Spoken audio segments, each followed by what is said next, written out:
Canal Novel e Fanfic Narradas. Fanfic Game of Thrones A Lenda de Jon Artic. Capítulo 316, Partida de Winterfell Parte 2. Ponto de vista em terceira pessoa. Winterfell, 298 d.C. Então eu vou indo, ainda preciso me encontrar com meus irmãos, disse Arya ao terminar a conversa com seu pai no solar. Muito bem, você está livre. Passe um tempo com eles sentirão sua falta quando você for embora. Disse Lord Stark enquanto Arya, já começando a sair, respondeu, eu sei, ficarei o tempo que for preciso. Arya. Ned conseguiu chamar a atenção dela mais uma vez, bem na hora em que ela tocou na maçaneta, acrescentou ele. Não quero que você se esqueça de se despedir de mim uma última vez no pátio, entendeu? Arya sorriu ao ouvir isso. Claro, pai. Eu jamais deixaria Winterfell sem me despedir do senhor, disse ela com um sorriso. Tudo bem, vá filha. Fique com seus irmãos. Foi tudo que ele disse antes que ela saísse, deixando sozinho. Ned não conseguiu conter um suspiro, enquanto um peso oprimia seu coração. Por um instante, pensou que em vez de olhar com tristeza para Arya naquela idade por ela estar partindo para se casar, ele estava, na verdade, sentindo-se assim porque ela estava indo para a guerra, uma mudança nada bem-vinda para Lord Stark. Pensou nos perigos que sua filha teria que enfrentar, em uma guerra que ele nem sequer compreendia completamente, e que ela e Jon lutariam sozinhos lá em cima, além da muralha, sem nenhum outro Stark. Seu desejo era partir com Arya para o norte, convocar todos os seus vassalos, seja lá o que fosse que estivesse além da muralha para enfrentar, lutar juntos. Afinal, a própria Arya dissera que se o Ártico não sobrevivesse à guerra que se aproximava, ninguém mais sobreviveria. A queda da muralha seria apenas uma questão de tempo se o Ártico não resistisse, e portanto, era também responsabilidade deles participar desse conflito. Mas infelizmente isso não foi possível, por mais que ele desejasse. Tudo o que ele podia fazer era ficar ali, aguardando notícias do norte, enquanto cuidava do reino, cuja situação política com o sul se deteriorava cada vez mais. Lord Stark sabia que as coisas também não seriam fáceis para eles, e não podia abandonar seu posto sob nenhuma circunstância. O norte precisava se manter firme diante do sul mais do que nunca, até que a guerra entre Jon e os mortos terminasse. Afinal, ele contava com o apoio do sobrinho agora que praticamente havia esfregado na cara do rei que estava com Artic. Gostaria de poder fazer mais do que isso, pensou Lord Stark, sem conseguir evitar o pensamento. Gostaria de ter mudado tantas coisas, mas ficar pensando nesse, e se não vai ajudar em nada a mudar alguma coisa. Lord Stark suspirou ao se levantar da cadeira e ir até a janela, com um brilho pensativo nos olhos, observando o pátio à frente. Lá estavam os Árticos, ainda posicionados em vários lugares ao redor do castelo, atentos a tudo, especialmente aos homens do sul. Ele teve que admitir, a força de Jon era muito bem treinada. Era visível na postura quase imóvel de cada um, alertas a tudo, à procura de qualquer perigo. E pensar que esses homens já foram os selvagens das tribos espalhadas além da muralha. Agora, eles eram uma força organizada e estável. Uma força que Jon havia treinado há quase anos. Isso fez Lord Stark se perguntar se os selvagens que eles conheceram, no fim das contas, eram apenas vítimas do destino de terem nascido ao norte da muralha. Afinal, quase não havia mais ataques significativos vindos do norte. As incursões dos selvagens em busca de recursos do sul haviam diminuído bastante com o tempo. Mesmo assim, elas haviam aumentado um pouco nos últimos meses, com 2 ataques a vilarejos próximos à muralha no mês anterior. Segundo Arya, eles estavam desesperados para tentar atravessar a muralha por causa da chegada dos mortos à região sul e por estarem quase alcançando o Ártico. Todos tiveram a chance de tentar se juntar ao reino, mas enquanto alguns não queriam ir para o Ártico porque certas tribos não acreditavam na promessa de Jon, outros foram expulsos, não aceitos pelas regras do reino, e esses eram claramente o pior tipo de gente ao norte da muralha, a escória. E eram eles que geralmente saqueavam, matavam, estupravam e sequestravam ao sul dela. Ainda assim, os ataques foram, no geral, insignificantes, a ponto de deixar a patrulha da noite entediada em Castelo Negro na maioria dos dias. Lord Stark afastou esses pensamentos e voltou à sua escrivaninha, abrindo algumas cartas para tentar passar o tempo até que sua filha partisse, enquanto também lutava contra os pensamentos sobre a guerra. Ele temia um futuro distorcido no qual receberia notícias da morte de Jon e Arya, mas rapidamente tentou afastar tais ideias, nascidas de seus medos. Foi nesse instante que um pássaro apareceu na janela. Lord Stark ergueu o olhar e imediatamente percebeu o que era. O corvo bateu as asas até chegar à sua escrivaninha, carregando na pata apenas um pequeno pergaminho endereçado a ele. Jon, é você? Perguntou Lord Stark, certo de que a mensagem vinha do filho de Lyanna, que ainda deveria estar na Floresta dos Lobos, segundo Arya. O desejo de ver Jon mais uma vez cresceu dentro dele, enquanto desdobrava a carta marcada com o selo de Jon. Ele começou a ler uma mensagem dirigida diretamente a Lord Stark. Ao mesmo tempo, Arya saiu do solar e foi para o exterior, onde encontrou sua mãe com um olhar um tanto conflituoso no meio do corredor. Seu irmão disse que você vai embora. Também ouvi falar do conflito com a rainha. Você está bem? Perguntou Catelyn. É verdade. E eu estou bem, respondeu Arya em tom seco. Isso deixou Catelyn um pouco magoada. Filha, eu sei que não nos damos bem, mas você sabe que eu te amo, não é? Disse ela, parecendo temerosa da resposta da filha, enquanto Arya a olhava não como uma filha olha para a mãe. Eu sei disso. No entanto, não consigo esquecer o que você fez. Você nunca vai admitir seus erros, e por causa disso, não posso retribuir o que você sente por mim. Eu não quero, disse Arya em tom pesado. Arya viu os olhos de Catelyn se arregalarem. Arya, você não pode estar falando sério. Eu ainda sou sua mãe, sou do seu sangue. Fui eu quem te deu à luz, disse ela com um tom um tanto desesperado. E sou grata por isso, mas também nunca pedi para nascer. Assim como nunca exigirei nada dos meus futuros filhos só porque os dei à luz. Que tipo de mãe eu seria? Isso seria muita covardia, respondeu Arya com desdém ao ver a reação da mãe. Isso fez Catelyn se encolher. Desculpe, não era minha intenção dizer isso, disse ela, mas o estrago já estava feito. Mas isso sempre acontece. Você começa a falar e sempre deixa seu temperamento horrível tomar conta das suas palavras e até das suas ações. Você realmente não entende, não é? Nós poderíamos ter vivido uma vida tranquila desde o início, como uma família feliz, mas você simplesmente deixou seu temperamento explosivo dominar toda a família e a destruiu. Catelyn ficou horrorizada com o comentário da filha. Você não pode estar falando sério, Arya. Tudo isso é culpa dele, daquele desgraçado. Ela não conseguiu terminar. Arya ergueu a mão, mas não para atacá-la, e sim os guardas reais que estavam logo atrás. Eles já estavam desembainhando suas espadas. Continue, mãe. Esses homens quase mataram a rainha pouco antes de eu entrar no solar, simplesmente porque ela me insultou. Você tem ideia do que eles poderiam fazer com você sem que eu pudesse impedi-los, se você chamasse o rei deles por esse nome? É melhor controlar a sua língua. Como eu disse, você deixa a raiva nublar suas palavras. Você espalha veneno por toda parte, fere pessoas e causa problemas para toda a família. Você realmente não entende o mal que cada uma de suas ações, movida por suas emoções, causa a todos nós. Arya disse em um tom cheio de raiva, furiosa com a maneira como aquela mulher continuava a falar tão tolamente guiada pelas emoções. Eu tentei proteger vocês todos, Arya. Catelyn começou a chorar, mas a filha não se importou. Ela não se deixaria levar pela piedade fácil das lágrimas de uma mulher tola. Afinal, ela também era uma mulher e para Arya, chorar não passava de mais uma arma convincente para despertar pena, como bebês fazem quando querem algo ou atenção. Não quero ouvir isso. Enquanto você não aprender que suas ações e sua boca nos prejudicam a todos, não acho que possamos ter uma conversa de mãe e filha. Com essas palavras, Arya começou a andar, passando por uma Catelyn atonita, enquanto a menina seguia para fora. A mãe permaneceu ali chorando. Arya foi até o bosque sagrado e pediu que alguém chamasse seu irmão Robb e os outros. Robb, Bran e Rickon apareceram logo depois. Ela também mandou chamar Sansa, mas ela não veio. Depois de tudo que aconteceu, a garota já esperava algo assim de Sansa, então não se importou muito. Bem, é bom ver vocês uma última vez, irmãos, disse Arya, abrindo um sorriso sincero para cada um deles, enquanto os garotos pareciam um pouco inquietos. Você vai ficar bem, não vai? Robb não conseguiu se conter e comentou, enquanto Rickon, com os olhos marejados, quase chorou. Tudo indica que sim. Vamos travar uma guerra muito importante e longa. Mas confiem no Ártico, respondeu ela com um sorriso. Jon vai ganhar essa luta, não vai? Murmurou Bran. Tenho certeza que sim, irmão. Jon está preparado para isso desde o início da expedição ao Ártico há quase 10 anos. Nós daremos um jeito, disse ela, enquanto eles assentiam. Por fim, os irmãos começaram a conversar sobre vários assuntos. Arya não deixou de dar uma última lição sobre suas habilidades de Varg, enquanto eles ouviam atentamente e também compartilhavam suas opiniões em uma breve conversa. Eram apenas os 4, juntamente com seus lobos gigantes, no bosque sagrado. Bem, acho que preciso ir. Vou deixar um corvo aqui em Winterfell para que vocês possam me enviar mensagens, pelo menos por um tempo. Acho que não conseguirei mais responder, mas ainda temos um tempinho, explicou Arya, enquanto cada um deles assentia, recebendo um abraço da irmã, que os olhava com lágrimas escorrendo pelo rosto. Até mesmo os lobos jovens a seus pés pareciam tristes, e os irmãos Stark também acariciaram Nymeria em despedida, enquanto a loba demonstrava igual tristeza. Havia uma certa emoção ali, a emoção de que talvez aquela fosse a última vez que se viriam. Não que Arya não confiasse na vitória de Jon na guerra, mas ainda existia a possibilidade da morte. E isso a fazia temer que pudesse ser a última vez que olharia para cada um daqueles rostos. Por fim, ela deixou o bosque sagrado junto com seus irmãos, enquanto todos os Árticos já a esperavam no pátio. Era meio da tarde e certamente logo escureceria, mas ainda assim parecia mais apropriado deixar Winterfell naquele momento.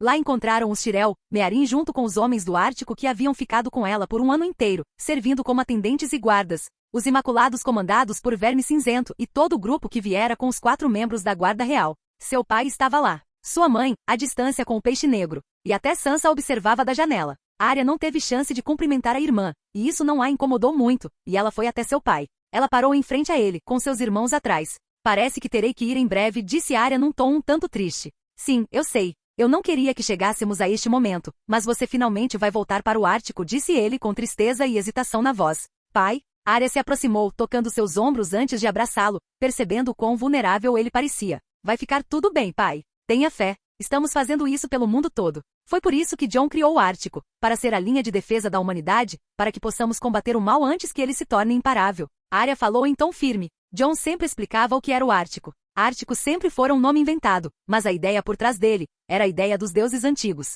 Eles o escolheram justamente para criar uma fortaleza onde ele pudesse salvar o povo dos deuses antigos. Caso contrário, todos estariam condenados e se tornariam parte do exército dos mortos. O Ártico é mais do que um nome, é a primeira e a última linha de defesa da humanidade contra a sua destruição. Eu sei, filha. Tudo ficará bem. Logo estaremos reunidos novamente, não é? Adoraria me juntar a você e seus irmãos ao redor da lareira em Winterfell, sem toda essa confusão, onde poderemos conversar sobre o que quisermos. Você me contará suas aventuras e eu lhe contarei como seus irmãos estão crescendo, disse ele em tom melancólico. Devo querer imaginar isso, pai. De qualquer forma, cuide-se. Nos veremos em breve, se os deuses nos abençoarem com a batalha que se aproxima. Faço isso não só por mim e por Jon, mas por todos vocês, disse Arya, enquanto Lord Stark apenas assentiu, sentindo uma lágrima escorrer dos olhos da filha. Ela deu alguns passos para trás e olhou para Cassandra, que também estava ao lado do pai, mas atrás, para se despedir dela também. E você? Quero que cuide do meu pai, porque agora será seu dever, disse ela, piscando o olho, enquanto Cassandra ficou um pouco surpresa antes de assentir.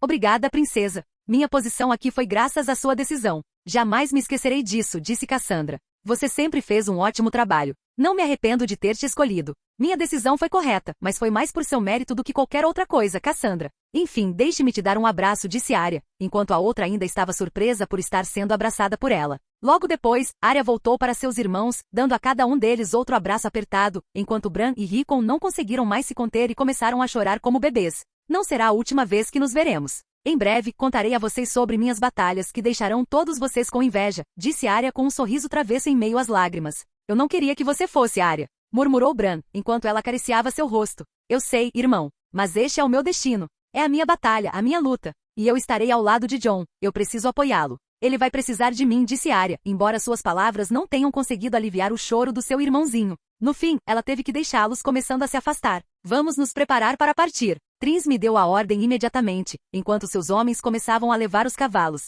A maioria dos cavalos já estava posicionada do lado de fora de Winterfell, devido ao seu grande número, pois não havia espaço para mantê-los todos dentro do estábulo do castelo. Uma carruagem foi colocada à disposição de Arya, mas ela recusou, chamando seu cavalo com Nymeria imediatamente para segui-la, junto com a carruagem e a guarda real logo atrás. Depois disso, duas linhas com Árticos e Imaculados lado a lado começaram a se posicionar atrás das carruagens. Os Imaculados guardavam os flancos, os Árticos a retaguarda, enquanto os Vargs vigiariam o caminho à frente. Quanto à guarda real, eles protegeriam Arya e nada mais. Lady Arya, se desejar, podemos acompanhá-la, ofereceu Vilas Tyrell, convidando-a a seguir em sua carruagem no meio das outras, ricamente adornada com flores e rosas, ostentando o brasão da casa Tyrell. Agradeço a oferta, meu senhor, mas ficarei bem cavalgando sozinha. Temos algumas horas antes do nascer do sol. Gostaria de aproveitar um pouco deste final de tarde, disse ela, enquanto Vilas apenas assentiu, sem ver problema algum em não contradizê-la. Adeus, irmãos. Bran, Robb e Rickon. Pai, antes que percebam, eu voltarei.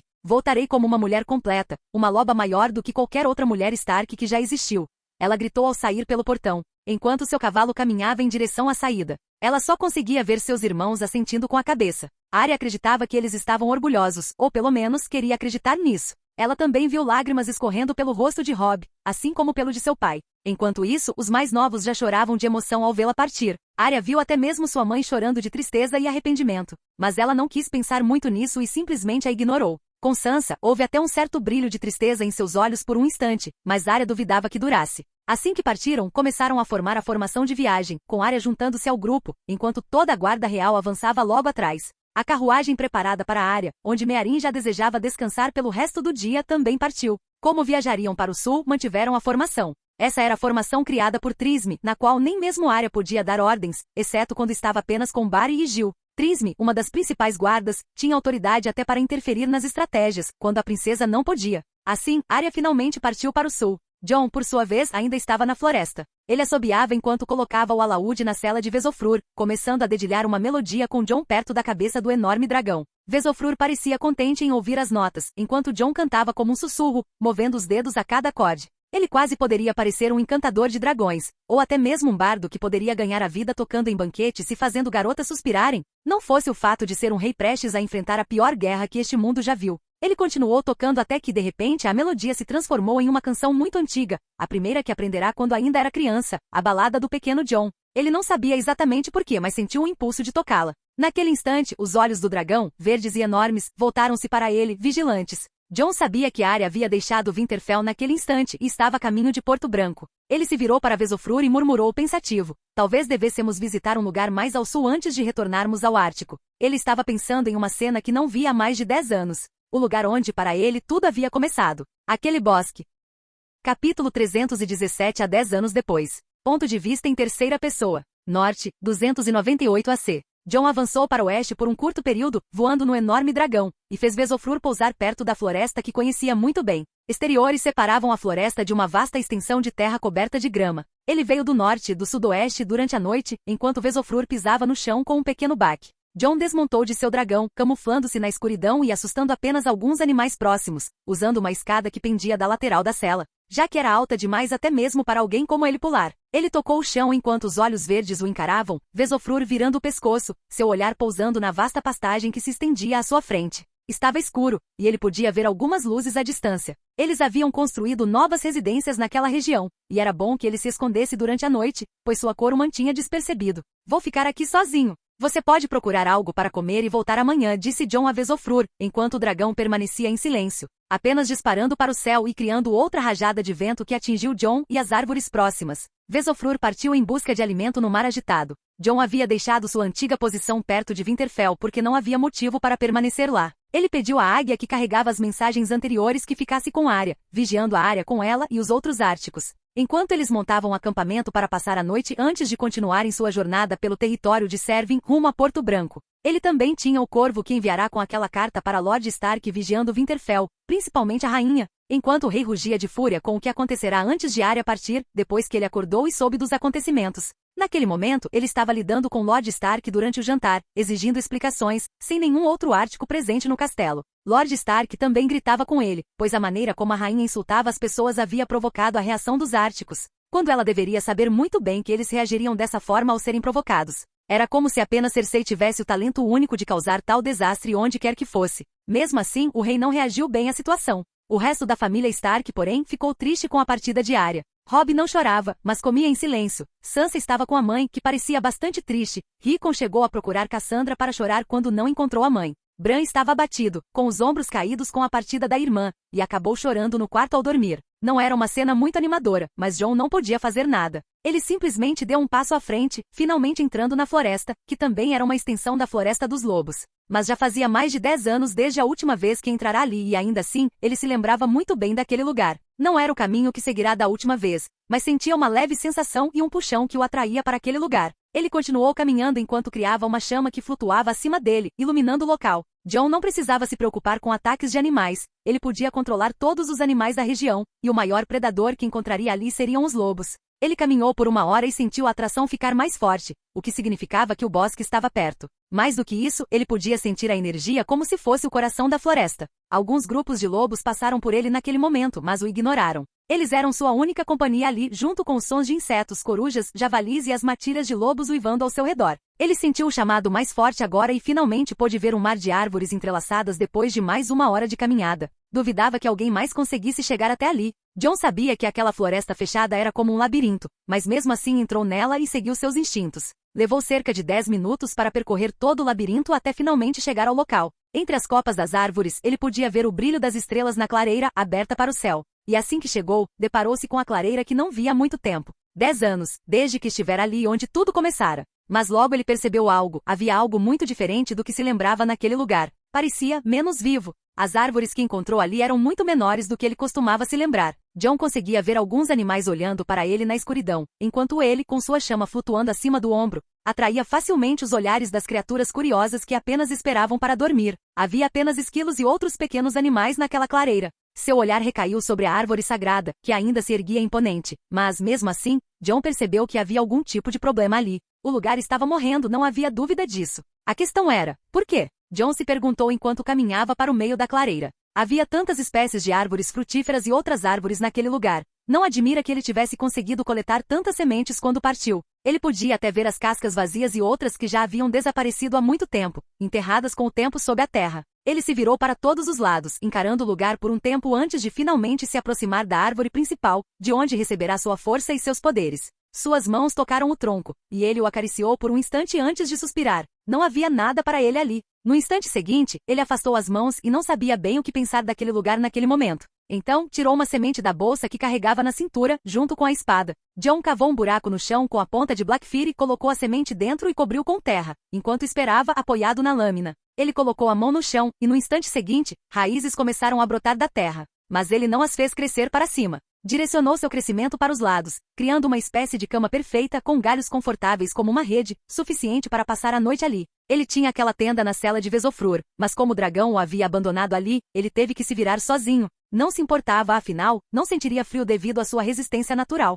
Mesmo assim, pegou vários galhos da árvore que havia criado e fez uma fogueira, enquanto comia algumas frutas que ainda restavam no local. Não teve coragem de matar nenhuma das criaturas naquela clareira. John deitou-se contemplando o céu estrelado acima deles, o lugar aberto como ele havia notado antes. Sua mente então voltou-se mais uma vez para a área e o que poderia estar acontecendo em Winterfell, verificando como as coisas estavam, e todos já estavam dormindo. John piscou algumas vezes, observando todas as estrelas que se estendiam pelo céu como uma chuva brilhante, perdido em seus pensamentos antes de relaxar e adormecer. Ele queria entender o que havia acontecido naquele bosque, mas não seria durante a noite. Ao acordar, seu pássaro sobrevoava o grupo de área, que continuava avançando para o sul. Winterfell ainda enfrentava algumas dificuldades para lidar com o rei. Mas tudo parecia estar sob controle, graças à firmeza de seu tio. Ele havia deixado uma carta para Lord Stark sobre a guerra que estava por vir e também uma mensagem extra caso não sobrevivesse. Ele queria dizer ali o que não conseguirá dizer diretamente ao tio. Mas a julgar pelo seu comportamento e pela forma como se despediu de Arya, parecia que Lord Stark não abrirá a segunda carta, que estava atrás da primeira.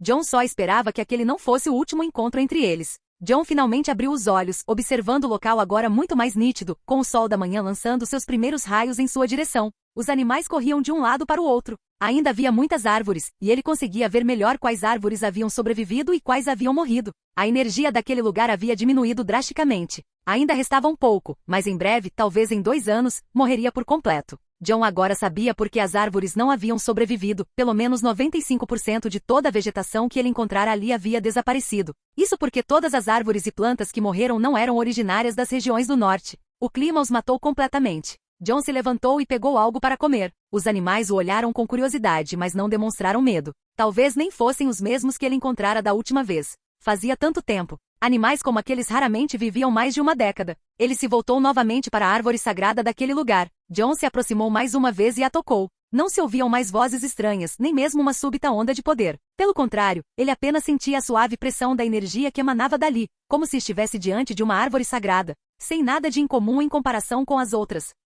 Então, foi você quem me deu todo esse poder naquela época. Como você está? Ele tentou perguntar a uma árvore, mas não recebeu nada além de silêncio, como esperado. O que realmente aconteceu aqui naquele dia? Ele se perguntou, ainda tentando entender como os antigos deuses haviam feito aquilo. John sabia que os deuses antigos haviam retirado os poderes de muitos outros. Aqueles que possuíam dons especiais viram suas habilidades reduzidas, os videntes verdes ficaram limitados, os vargs pareciam mais fracos. Os filhos da floresta perderam parte de sua magia. Todos que tinham habilidades mágicas e estavam ligados às crenças nos deuses antigos tiveram parte de sua magia arrancada. Talvez toda aquela magia tivesse se concentrado neste lugar antes de ser levada pelos deuses para outro lugar. John não sabia ao certo, mas essa era sua teoria. A vegetação que não sobrevivia naturalmente ao clima do norte estava morrendo ali. No Ártico, por outro lado, ele conseguia cultivar esse tipo de planta em suas fazendas graças à grande árvore represa, cujas raízes percorriam todo o reino e filtravam o solo. John pensou que talvez fosse uma espécie de receptáculo escolhido pelos antigos deuses, alguém que absorveu as habilidades desta árvore e as entregou à árvore no Ártico, para que pudesse construir sua nação em um dos lugares mais frios do mundo, enquanto, ao mesmo tempo, cultivava a maior fazenda do planeta. Talvez eles tenham previsto tudo isso. Sempre foi a vontade deles, desde o princípio, pensou John. Contudo, não houve resposta. Apenas a árvore à sua frente, silenciosa, e os deuses não escolheram falar com ele ali. Os mistérios de seu grande poder permaneciam. Desde os 8 anos, ele carregava dons que nunca compreendeu completamente. Tudo o que lhe restava era teorizar sobre as ações dos deuses e seguir em frente. O que importava era a missão: lutar, sobreviver contra os mortos, salvar os povos que oravam aos antigos deuses ao norte da muralha e, com isso, salvar a humanidade da destruição. Ele sentiu um leve toque na lateral do corpo. Um esquilo se aproximara, carregando uma noz. John sorriu ao ver o animal e se agachou, tocando seu pelo. A pequena criatura recuou a princípio, mas logo pareceu aceitar o gesto, olhando para John como se ele fosse o primeiro humano que já vira. Não havia mais nogueiras no bosque, o que dizia muito sobre aquela noz, sendo algo raro. Mesmo assim, o esquilo queria dá-la a John. John pegou a noz. Você é muito gentil, talvez eu deva retribuir. Com essas palavras, ele foi para um canto da clareira e enterrou a noz, enquanto o esquilo o observava com curiosidade. Ele cobriu a semente com terra e com suas habilidades começou a fazê-la crescer e se transformar em uma árvore enorme em menos de 30 segundos. Eu a fortifiquei para que ela possa resistir a este clima. Que ela seja uma boa fonte de alimento para você, pequeno, disse John com um sorriso, antes de voltar seu olhar para a árvore ancestral. Bem, é estranho estar aqui, mas mesmo que você seja uma árvore que nunca me responderá, obrigado por tudo. Você e os deuses antigos, espero não decepcioná-los. Ainda assim, devo agradecer por tudo que me deram. Foi graças a você e a este lugar que minha verdadeira jornada começou, disse John com um toque de tristeza. No instante seguinte, ele deu alguns passos para trás. Agora preciso ir. Tenho uma guerra para lutar além da muralha. Adeus. Enquanto falava, alguns esquilos já subiam na árvore que ele havia plantado, com as nozes prontas para serem comidas. John esboçou um pequeno sorriso e saiu da clareira. Ele não havia recebido respostas, mas visitar aquele lugar fora bom para ele. Ele continuou caminhando, relembrando o caminho de mais de 10 anos atrás, quando encontrara o toco de árvore onde conheceu sua pequena águia, Caraxes,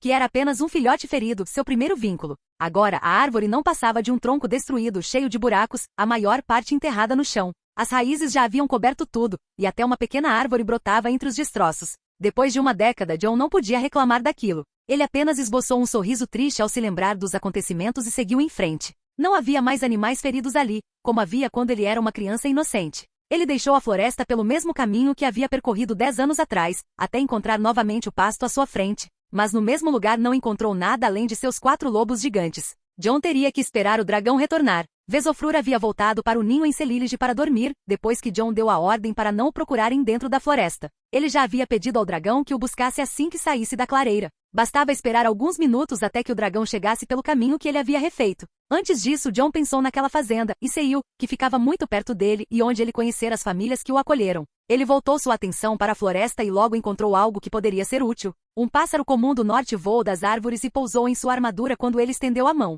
Quero que você vá para a fazenda e seja meus olhos, pediu John. O pássaro alçou voo e rumou em direção ao local. Não demorou muito para encontrá-lo, pois estava muito diferente de 10 anos atrás. Não havia mais apenas um celeiro caindo aos pedaços. Agora havia vários celeiros, muito bem construídos e bem conservados. A casa não era mais precária, mas uma verdadeira mansão. Trabalhadores, como John podia perceber, cuidavam dos jardins que cresciam em abundância. Não era surpresa. John havia deixado aquela terra fértil o suficiente para garantir o plantio durante todo o ano. Havia pelo menos mais 50 pessoas naquela fazenda. Isseil fora um lugar onde John parou em busca de um mapa após receber seus poderes dos deuses antigos 10 anos antes, onde experimentou pela primeira vez a bondade de pessoas que, sendo plebeias, quiseram adotá-lo naquela época. E John, poucos dias antes, teria aceitado a adoção, pois a situação em Winterfell, os roubos e maus-tratos que sofrerá, ainda estava muito presente. Ele nutria um carinho especial por eles, pela bondade que lhe demonstraram e pela luta que compartilharam para sobreviver. John poderia ter escapado dos bandidos naquela época, mas permaneceu e lutou, sabendo que todos morreriam.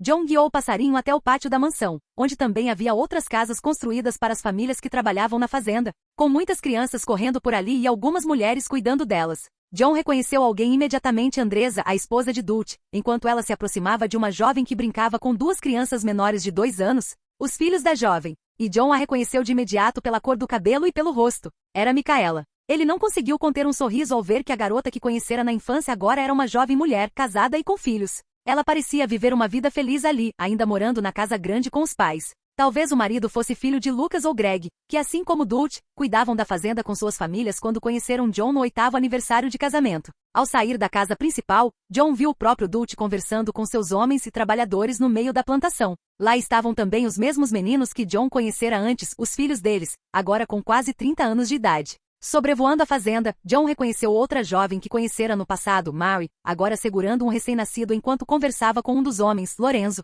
filho de Dult. A jovem era filha de Lucas, então, no fim, eles também haviam se casado. Ele também viu o próprio Lucas num canto da fazenda puxando um cavalo mancando com a ajuda de uma muleta. O ferimento daquele ataque de bandidos o marcará para sempre, e agora o homem estava bastante velho e de cabelos grisalhos. John ficou contente em ver seu velho amigo vivo e até considerou aparecer para conversar com ele. A visão daquele lugar, tão próspero, aqueceu seu coração. A fazenda era protegida. Guardas e homens dos talhartes patrulhavam a área, e Isseil havia fortificado o terreno com muros feitos de estacas de árvores. John realmente queria visitá-los, mas sabia que seria um problema. Logo notariam sua presença e os guardas viriam atrás dele. Ele não poderia dar explicações enquanto vestisse sua armadura de guerra, nada menos que aço valeriano. Também não seria bom para Lord Stark, cujo relacionamento com o rei já estava tenso, descobrir que o maior inimigo de Westeros, Jon Artys, estava no norte vagando pelas fazendas ancestrais. Além disso, isso poderia atrair a atenção da rainha, e Jon de forma alguma queria colocar essas famílias em risco. A loucura de Cersei havia provado que ela poderia vê-las como alvos de vingança e retaliação pelo que acontecerá em Winterfell. Uma coisa era ser um lorde comandando um reino inteiro para se defender dos Lannisters. Outra bem diferente era ver simples camponeses, até mesmo os ricos, se tornarem vítimas por causa dele. O mais perto que chegaram de uma ameaça assim foi a invasão dos Homens de Ferro, há mais de 12 anos. Jon não queria que eles enfrentassem algo tão terrível quanto a pilhagem dos Homens de Ferro, conhecendo a crueldade do velho leão. Ao mesmo tempo, Jon tinha dívidas com aquela crueldade, por causa do que havia acontecido com seu irmão. Mas naquele momento não conseguia colocar outras pessoas como alvos de Tywin Lannister com a mesma facilidade. Ele permaneceu ali por mais um tempo, certificando-se de que todos estavam em segurança. Então uma sombra surgiu no céu. Vesofrur desceu, tentando não rasgar o chão com o peso de suas garras, enquanto o bater de suas asas criava um forte vórtice. O dragão finalmente pousou diante dele. Bem, vamos lá, disse Jon ao dragão enquanto subia em suas costas e ajustava a sela. Ainda não vamos voltar para o Ártico. Quero que Arya chegue a Porto Branco em segurança. Ela levará mais uns 2 dias de viagem. Enquanto isso, vamos dar uma olhada no resto do norte. Quero mapear o lugar melhor do que os mapas que os mestres têm, murmurou Jon. Transmitindo suas palavras em valeriano para Vesofrur, o dragão alçou voo e rapidamente subiu aos céus. Passaram-se 2 dias. Nesse tempo, os Árticos finalmente chegaram aos portões de Porto Branco, juntamente com os Tyrells. A viagem tinha sido tranquila, sem quaisquer problemas, e agora eles estavam diante da cidade portuária, prontos para embarcar no navio que os aguardava para finalmente deixar o reino.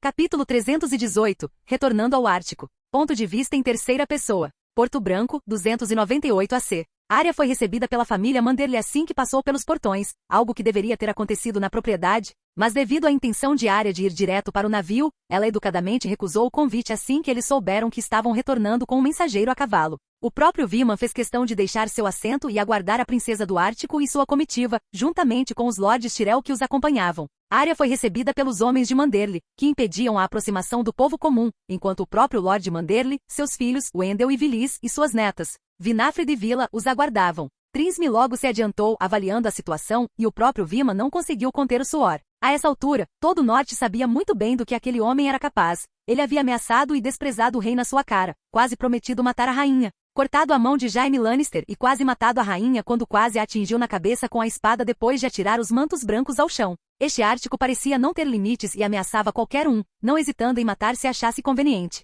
O problema era que ele já parecia violento por natureza. Mas ao contrário do que Viman poderia ter imaginado, em vez de causar problemas naquele momento, Trisme apenas os observou, estudando sua família, seus guardas e até mesmo a multidão, concentrando-se principalmente nos prédios e casas, à espera de qualquer sinal de alguém escondido com um arco ou besta apontada para eles. Os Vargs já faziam isso no grupo, sempre estudando cada lugar por onde passavam. Os próprios Vargs ficavam nas carroças, explorando a região com seus animais. Mas também era sempre bom observar o lugar com os próprios olhos. Trisme então recuou com seu cavalo, dando espaço para Arya finalmente interagir com os Manderly. Lord Manderly, sua recepção é uma surpresa, disse Arya ao desmontar do cavalo e cumprimentar a família Manderly como manda a tradição. Princesa Arya. Soube da sua chegada depois que você expressou sua pressa ao meu mensageiro, disse ele, enquanto Arya sentia. Sim, você já deve ter ouvido falar da minha recusa à Lady Servin quando passei por suas terras. Infelizmente preciso partir para o Ártico o mais rápido possível, então receio que terei que recusar seu pedido, disse ela com calma, porém educadamente.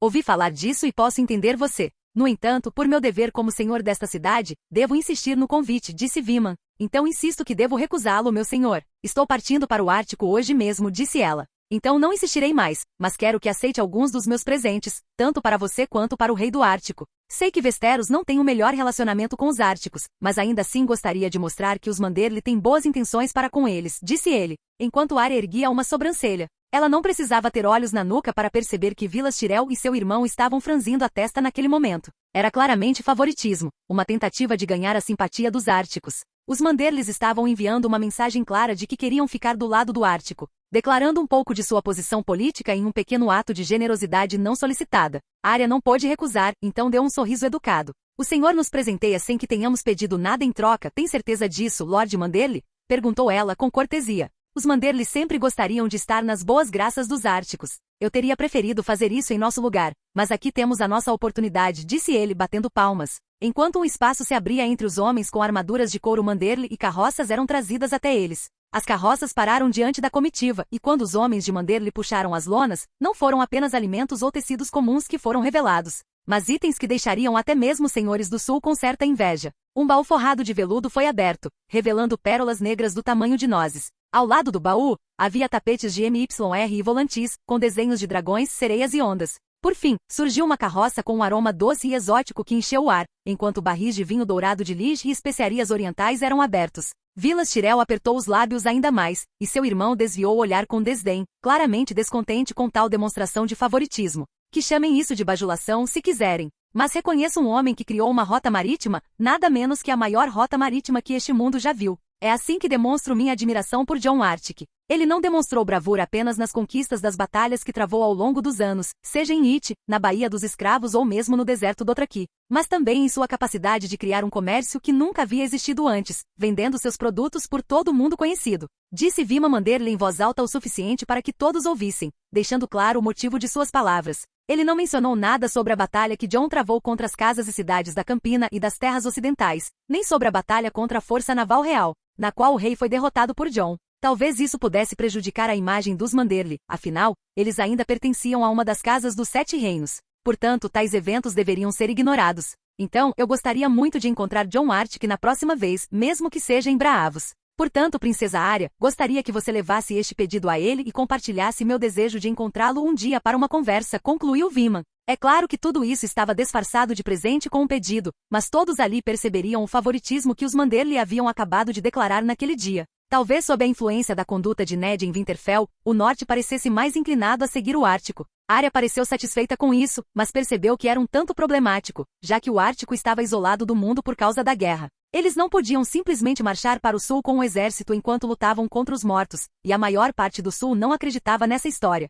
visto que Jon ou Arya nunca quiseram apresentar qualquer prova além de suas palavras, não quando não tinham nada a provar ao sul. O senhor é muito generoso com isso, Lord Manderly, disse Arya, embora não visse muito valor nisso. Jon tinha tudo aquilo e muito mais, mas ela ainda aceitaria o presente de Lord Manderly, que ainda tinha valor para as casas ao sul da muralha, especialmente para os nortenhos. Eles não ficaram nada satisfeitos por perderem a oportunidade de recomprar alimentos de Braavos vendidos pela Arctic, uma ação proibida pela coroa, que até então havia deixado todo o norte refém dos preços do sul. Isso até que Lord Vilas Tyrell trouxe sua proposta com sua visita ao norte, mas mesmo assim, já havia um certo ressentimento crescendo no norte, insatisfeito com o Trono de Ferro. Certamente, os eventos que ocorreram em Winterfell nas últimas semanas também não ajudariam em nada. Você será sempre bem-vinda em Porto Real, assim como em todo o norte, princesa. Antes de concluirmos tudo isso e não a incomodarmos mais, permita-me apresentar o restante da minha família para que possam se despedir de você adequadamente, disse ele enquanto os outros 4 membros davam um passo à frente. Arya cumprimentou Vilis e Wendell, e em seguida vieram as filhas de Vilis.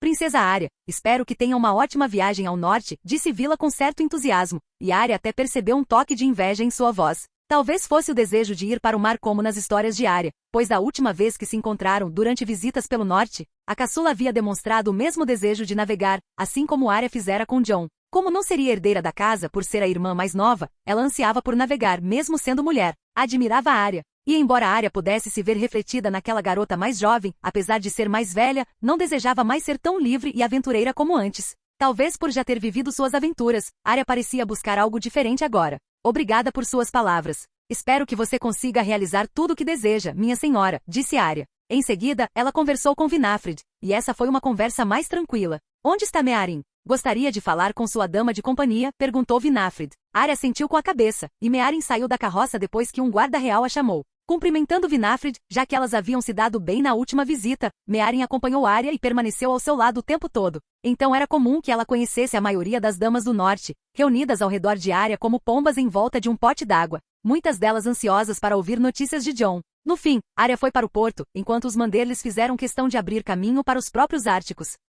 Os imponentes navios já estavam lá, com marinheiros árticos aguardando para finalmente zarpar. Lord Manderly ainda o seguia, enquanto finalmente voltava sua atenção para os irmãos Tyrell. Estaremos aguardando o carregamento de alimentos que Lord Stark encomendou. Mas gostaria que conversássemos mais em minha casa. Gostaria de convidá-los a passar a noite aqui, caso ainda retornem a Winterfell, disse Viman. Partiremos depois disso. Todos já estão aqui, não há motivo para permanecermos no norte. Portanto, aceitarei seu convite. Gostaria de ter um teto e uma cama confortável antes da viagem, disse ele, enquanto Manderly assentia. Isso é ótimo. Muito bem. Vamos para minha casa depois que terminarmos aqui e conversaremos mais. Também ouvi dizer que você está devolvendo algum dinheiro aos artesãos, disse Viman. Sim, estamos fazendo isso neste exato momento, respondeu ele, falando com seus homens. Os árticos já começavam a carregar seus pertences no navio, as bagagens e os presentes que haviam trazido de Winterfell. Logo o escudo de aço valeriano foi levado para o navio, pois fora trazido de Winterfell assim que Arya partiu. Lord Stark o entregou antes mesmo da chegada de Trisme e dos outros.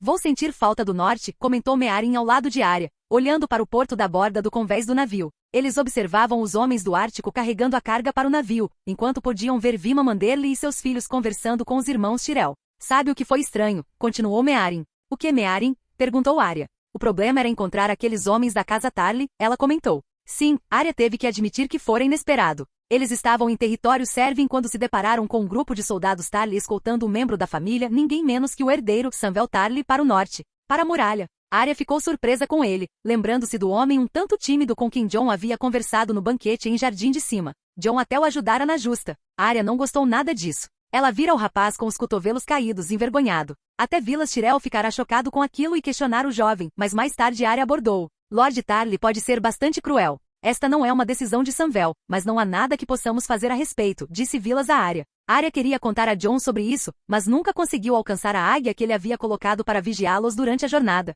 Ela sabia da existência da águia, mas ela só se movia de longe, pelo menos, ela a tinha notado antes do encontro com os homens Tarly que escoltavam Samwell até a muralha. E sem uma ave veloz o suficiente para alcançá-la, não havia como chamar sua atenção. Sua última águia havia sido morta por Jaime Lannister depois que Arya ordenou que ela atacasse a rainha. Seu olhar se elevou para o céu, desejando avistar a águia em algum lugar, mas não conseguiu encontrá-la para tentar chamá-la. Ela tinha certeza de que Jon se interessaria pelo destino do jovem Tarly. Em todo caso, ela permaneceu lá, esperando até que todos terminassem de carregar tudo no navio, enquanto a maioria dos Árticos já se preparava para partir. Arya foi mais uma vez falar com Lord Tyrell, enquanto eles começavam a descarregar os baús de ouro do navio do Lorde da Campina, transferindo-os também para as embarcações do Ártico. Contando as moedas rapidamente, eles verificaram se a quantia combinada estava correta. Foi um processo um tanto lento, mas constante, que terminou em cerca de 1 hora. Arya teve que se despedir pela última vez de Lord Tyrell, assim como de Lord Manderly e sua família, que lhe desejaram uma boa viagem. Ela então retornou ao navio finalmente acompanhada por um de seus companheiros.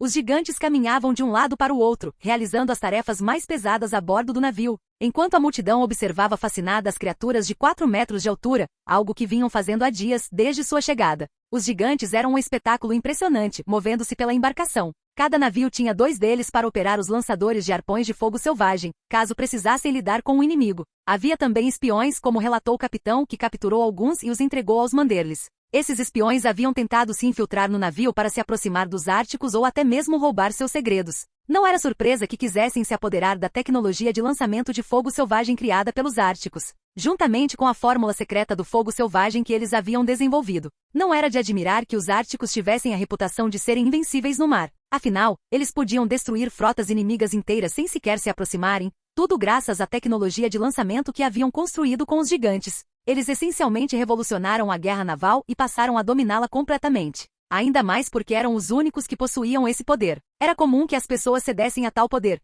tanto em Essos quanto em Westeros, buscando obtê-lo para si mesmas. Mesmo com navios atracados em Essos e em outras partes do mundo, sempre havia aqueles que tentavam reproduzir ou recriar suas armas, mas todos haviam falhado. Isso porque eles não tinham gigantes capazes de lançar projéteis a distâncias tão grandes, nem a fórmula do fogo vivo que Jon havia estabilizado. Muitos rumores diziam que pessoas ricas de Essos já haviam enviado espiões a Porto Real para tentar roubá-la. E alguns até conseguiram roubar ou comprar a fórmula da Guilda dos Alquimistas, mas nenhuma versão tinha a estabilidade da criação de Jon. Era perigosa demais sem o manuseio adequado. Ele fizera isso quando tinha apenas 9 anos de idade, estudando o conceito sem nunca ter visto a fórmula já pronta, enquanto criava algo totalmente novo. Mais tarde, Jon desenvolveu uma fórmula de forma que mesmo que as naves pegassem fogo, o fogo vivo dentro delas não explodiria. Para isso, um elemento precisava ser adicionado ao líquido, um elemento que só era colocado quando realmente precisava ser usado. Os 3 navios finalmente começaram a ter suas amarras removidas, afastando-se do porto e começando a derivar, com a bandeira do Ártico tremulando ao vento, aproveitando a brisa suave na hora em que deixaram para trás a força do porto. Vamos lá, pessoal, teremos uma boa viagem nestes próximos dias até chegarmos em casa, gritou o capitão. Você acha que o rei ainda está no norte? Meeryn ousou comentar, suspirando. Finalmente ela estava retornando ao Ártico e ansiava por rever sua família. Eu acredito que sim. Mesmo que não possamos mais ver sua águia, sinto que seus olhos ainda estão sobre nós. E Jon não pode usar seus poderes além da muralha, respondeu Arya com um toque de melancolia, enquanto observava Porto Branco desaparecer na distância. Então, princesa, qual será a primeira coisa que você fará quando chegar de volta ao Ártico? Perguntou Mearin com um toque de alegria. Há tantas coisas. Mearin, mas com certeza eu gostaria de ver os outros filhos de Lyanna e Jon, disse Arya. Bem, isso não parece ruim. Eu também gostaria de ver os filhos do rei. Já temos 8 príncipes e princesas. Mearin sorriu, e Arya retribuiu o sorriso, embora o tenha desfeito com suas próximas palavras. Eu também gostaria de ver os pais da Ila, disse ela, e ao ouvir o nome da amiga falecida, ambas mergulharam num silêncio constrangedor. Arya ainda odiava aquele momento, considerando um dos piores de sua vida. Ela havia perdido uma companheira em Volantis, bem diante de seus olhos. Como não sentir isso ainda? Ila sangrando e morrendo em seus braços. Aquela imagem a assombraria pelo resto da vida. Ela nunca mais retornará ao Ártico desde a jornada para Iti, então não falará com os pais de Ila. Queria se desculpar, carregando a culpa pela morte da velha companheira que sempre estivera ao seu lado, ao lado de Mearin e até mesmo ao lado de Vento, o filho da floresta que se juntara a eles em suas travessuras. Ela tinha que fazer isso. Por isso, ao retornar ao Ártico, uma das primeiras coisas que faria seria visitar o túmulo de sua amiga Ila, cujo corpo Jon havia preservado e trazido para ser enterrado no Ártico. Depois ela veria sua família e imploraria por perdão. Tudo o que ela sabia era o que Jon havia lhe escrito em suas cartas. Os navios finalmente começaram a virar, seguindo direto para o mar aberto, enquanto outros que chegavam ou partiam davam passagem a eles. Ninguém queria cruzar o caminho daqueles navios temidos. O capitão vinha se gabando sempre que outros capitães vinham falar com ele nos últimos dias, perguntando sobre suas histórias. Ele não deixava de começar a contá-las para aqueles que tinham ido a Winterfell e para a Arya. Ele disse que todos temiam os estandartes do Ártico, chamando-os de predadores das águas. Gostava de se gabar e passou parte da viagem falando de sua popularidade no porto de White Harbor, chegando a mencionar convites suspeitos que receberá de Lord Manderly ou suas viagens para entregar informações a mando deles. Mas o capitão não era tolo, jamais aceitara, nem mesmo concordara em beber. Quando os filhos de Vima os visitaram no porto, jamais revelaria os segredos do Ártico. Em todo caso, a viagem continuou nos dias seguintes. Eles contornaram a costa do reino e seguiram em direção às águas mais frias do norte, além da muralha, navegando entre o continente e Celílige. Jon os acompanhou durante todo o tempo, voando pelo reino com Vesofrur nos céus, embora estivesse ocupado, parando em vários pontos do norte. O dragão, em sua forma enorme, precisava tomar cuidado para não chamar muita atenção e, portanto, geralmente pousava apenas à noite. Não houve grandes problemas, exceto quando ele se deparou com um garoto dos clãs das montanhas. A criança, ao ouvir o dragão pousar e ver a besta colossal, gritou de terror e fugiu como se fosse morrer. Jon apenas suspirou, esperando que aquilo não causasse problemas. Quando Arya começou a passar pela muralha com os 3 navios, finalmente sentiu que estava retornando ao norte. Então, por sua vez, Vesofrur bateu as asas e voou para além da muralha, deixando o sul para trás. Capítulo 319, a carta para Winterfell. Ponto de vista em terceira pessoa. Winterfell, 298 d.C. Já haviam se passado alguns dias desde que os Árticos finalmente retornaram ao norte, e Winterfell ainda lidava com seus próprios problemas. Lord Stark entrava no salão principal quando se deparou com o olhar do rei, que parecia repleto de desdém. Robert já não parecia se importar com o fato de que poucos dias antes, eles haviam bebido juntos como os companheiros que um dia foram no vale. Vossa Majestade. Ned simplesmente permaneceu sentado em seu lugar com sua família, enquanto Robert não lhe respondeu, nem pareceu ouvi-lo. Nenhum príncipe Lannister ou seus aliados estavam presentes no banquete. Eles haviam cortado completamente o contato com os Stark depois de tudo o que aconteceu, e Lord Stark simplesmente precisava ser cauteloso, tendo ouvido alguns rumores no castelo sobre alguém buscando vingança. Ele havia reforçado a guarda para compensar a ausência dos Árticos e dos Imaculados de Arya. Segurança nunca era demais. De qualquer forma, Lord Stark havia recebido cartas de alguns lords que estavam a caminho de Winterfell. Lady Mormont viria com suas filhas. Ela também havia expressado interesse em rever Arya, que fora muito agradável quando visitaram a Ilha dos Ursos durante sua jornada pelo norte muitas luas atrás. Infelizmente, ela ficaria desapontada ao ver Arya já de partida. Grande Jon também chegaria nos próximos dias. Ele não pôde vir antes devido ao súbito aparecimento do Reino Norte, quando eles só tinham conhecimento de sua viagem para Winterfell. Os filhos de Lord Reed também estavam a caminho. Lord Stark não podia negar que estava um pouco preocupado com a possibilidade de seus filhos usarem as habilidades que Jon e Arya haviam dominado. Ver Bran em coma por 2 dias não fora nada agradável, e ele continuava apreensivo com a ideia de seus filhos entrarem na mente de seus lobos enquanto seus olhos ficavam brancos. Catelyn entrou em pânico ao encontrar Rickon com os olhos brancos ao entrar em seu quarto para lhe dar atenção. Robb disse que estava tentando controlar isso, mas só conseguia controlar os sonhos, enquanto Bran tinha visões e os mesmos sonhos. Rickon era o único que conseguia fazer isso de forma mais consciente, mas as visões de Bran eram perturbadoras. Hoje ele perguntou mais sobre isso, e Bran descreveu algumas coisas bastante assustadoras. Lord Stark só esperava que sua família estivesse segura. Ele apenas esperava que os filhos de Roland pudessem ajudar seus filhos, com o próprio Lord Reed descrevendo como proceder com seus filhos na ausência de Jorgen, aquele que ensinaria seus filhos a controlar os Vargs, os poderes descritos no sangue dos primeiros homens. Lady Servin enviará uma carta dizendo que Arya não aceitara o convite para passar a noite na propriedade da família, perguntando se de alguma forma a havia ofendido. Lord Stark teve que responder, dizendo que era algo comum, já que Arya estava com pressa e não podia interromper sua viagem para o sul. Não havia como ela visitar Lady Servin e seu filho pequeno, o herdeiro. Lord Servin estava em viagem por Essos e ainda não havia retornado, razão pela qual não veio com sua família para Winterfell enquanto o rei estava lá. A última carta veio de Porto Branco, na qual Lord Manderly falava sobre a partida de Arya, os presentes e o interesse em conhecer seu sobrinho, como muitos desejavam, para fortalecer os laços entre as duas casas. Lord Stark sabia que Jon não se deixaria influenciar tão facilmente por alguns presentes. Na verdade, se o que Arya disse fosse verdade, Jon era tão rico quanto todas as maiores casas de Westeros juntas. Lord Stark achava um exagero Jon ter lhe dado 400.000 moedas de ouro, mas sabia que ele possuía dezenas de milhões delas, graças à descoberta das maiores jazidas de ouro perto do Ártico e à sua eficiência em coletar o ouro do solo e forjá-lo em moedas nas forjas do Ártico. Tanto moedas de Westeros como as de dragões de ouro, que Jon já sabia produzir mesmo antes de retornar a Winterfell pela primeira vez há mais de 7 anos. Quanto moedas de Essos que eram mais diversas. Mesmo assim, Jon conseguiu adquirir todos os moldes de moedas de ouro usados em várias cidades livres. Havia também outros metais raros no Ártico, prata e principalmente bronze. Ned não precisava tentar descobri-los através de Arya, pois havia inúmeras jazidas de bronze ao norte da muralha. Afinal, era o metal mais comum, usado pelas tribos como sua principal arma quando não havia ossos. Ned também havia descoberto a moeda única do Ártico, platina. Segundo Arya, o reino ainda estava nos estágios iniciais de adaptação a uma economia entre o povo livre, com as novas gerações compreendendo o conceito facilmente, enquanto as mais velhas tinham alguma dificuldade com a ideia de comércio. Mesmo assim, o reino estava prosperando. Isso deu a Ned a impressão de que o reino ainda tinha muito a evoluir, e sabendo que eles já haviam conquistado tudo isso em 10 anos. Apesar de algumas deficiências em certas áreas, não havia dúvida de que Artican praticamente dominaria o mundo no futuro. Mesmo que Jon já tivesse expressado que tal ideia era uma loucura, que ele não deveria fazer tal coisa, nem seus descendentes. Pois governar o mundo sob uma única bandeira era muito difícil e só levaria Artican ao colapso. Afinal, não havia como manter o controle a partir de um único lugar, especialmente quando esses lugares eram continentes. A corrupção e outros problemas de gestão surgiriam e só piorariam a partir daí. Mas Jon nunca dissera que não podia governar um continente inteiro. Isso fez com que Lord Stark lançasse um olhar para seu velho amigo. Robert estava bebendo e comendo em silêncio, quando normalmente estaria causando um escândalo. Ele não estava com ânimo para isso. Não era de admirar.